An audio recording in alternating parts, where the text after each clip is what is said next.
জোর করে ব্যাংক একীভূত করার বাংলাদেশ ব্যাংকের প্রক্রিয়া সফল হবে না বলে মন্তব্য করেছেন পূবালী ব্যাংকের চেয়ারম্যান মঞ্জুরুর রহমান। দুপুরে বাংলাদেশ ব্যাংকের সাথে ব্যাংক চেয়ারম্যানদের বৈঠক শেষে সাংবাদিকদের কথা বলেন তিনি। আরও জানান, সম্প্রতি নিয়ন্ত্রক সংস্থার নেওয়া অনেক পদক্ষেপ ব্যর্থ হয়েছে, আর ডলারের বিনিময় হার বাজার ভিত্তিক করাকে ইতিবাচক বলছেন ব্যাংক চেয়ারম্যানরা। ব্যাংক একীভূতকরণ নিয়ে কেন্দ্রীয় ব্যাংকের যে সিদ্ধান্ত, তাতে অনেক উদ্যোগী ভেস্তে গেছে। ব্যাংকগুলোর অনীহা প্রকাশ পেয়েছে বেশিরভাগ ক্ষেত্রেই। এর মধ্যে মুখ থুবড়ে পড়েছে ইউসিবি ন্যাশনাল ব্যাংক এবং সিটি ও বেসিক ব্যাংকের মার্জার। ব্যাংক একীভূতকরণ আতঙ্কে অনেক গ্রাহক আমানতও তুলে নিতে শুরু করেন, জানিয়ে উদ্বেগে অনেক কর্মকর্তা, কর্মচারী, এমনকি গ্রাহকরাও।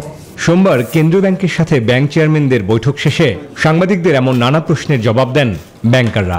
বলেন, জোর করে একীভূত করলে তা ফল দেবে না। কি ফর্মুলাতে হবে বলছে, ইন্টারন্যাশনাল তো স্ট্যান্ডার্ড ফর্মুলাস বেসিস আছে, সেসব ফলো করে যদি জোর করে মার্চ যাওয়া সম্ভব।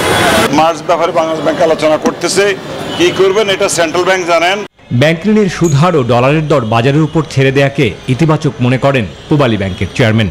যদি সিস্টেমটা ফেল করে তখন চেঞ্জেস আনতে হবে। এই বাংলাদেশ ব্যাংক প্রয়োজনে চেঞ্জ আনছে। আগে সেটা ফেল করেছে, অবশ্যই ফেল না করলে চেঞ্জ আনবে কেন?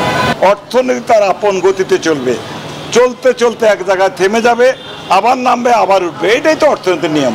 এদিন বৈঠকে ব্যাংকারদের জন্য বিশেষায়িত হাসপাতাল প্রতিষ্ঠার নির্দেশনাও দিয়েছে কেন্দ্রীয় ব্যাংক।